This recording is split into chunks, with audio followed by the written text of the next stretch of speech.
Hello தம்பி, சாப்பிட வீட்டுக்கு வருவியாப்பா? அம்மா என்னம்மா சாப்பாடு? உப்புமாவும் மதியம் வச்ச பாவக்காய் குழம்பும்பா. உப்புமா பாவக்காய் குழம்பா? ஆமாப்பா. அம்மா நான் நாளைக்கே வரேம்மா. ஹலோ சாப்பிட வருவியாப்பா? என்னம்மா சாப்பாடு? சுட சுட இட்லியும் சுட சுட இட்லி பாவக்காய் குழம்புப்பா. பாவக்காய் குழம்பா? பாகற்காய் குழம்பு. ஒரு கடாயில் கொஞ்சமாக நல்லெண்ணெய் சேர்த்துட்டு பாகற்காயை நல்லா வதக்கிக்கணும். பாகற்காய் நல்லா வதங்கினதும் தனியாக எடுத்து வச்சுக்கணும்.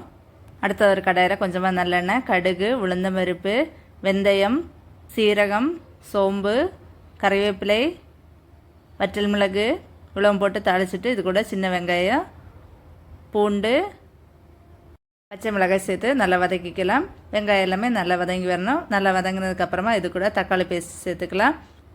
எல்லாமே நல்லா வதங்கினதுக்கப்புறமா மசாலா சேர்த்துக்கலாம். மஞ்சள் தூள், மிளகாய் தூள், மல்லித்தூளும் சேர்த்து மசாலாவோட பச்சை வாசனை எல்லாம் போனதுக்கப்புறமா புளிக்கரசலும் சேர்த்துட்டு எல்லாமே நல்லா கலந்து வந்ததுக்கப்புறமா தேங்காய் பாலும் சேர்த்துட்டு கூடவே தேவையான அளவு உப்பும் நம்ம வதக்கி வச்சிருந்த பாகற்காயும் சேர்த்து நல்லா வேக வச்சு எடுத்தோன்னா சூப்பராக நம்மளோட பாகற்காய் குழம்பு ரெடி. ஃப்ரெண்ட்ஸ், மறக்காமல் எங்கள் சேனலை சப்ஸ்கிரைப் பண்ணி சப்போர்ட் பண்ணுங்கள்.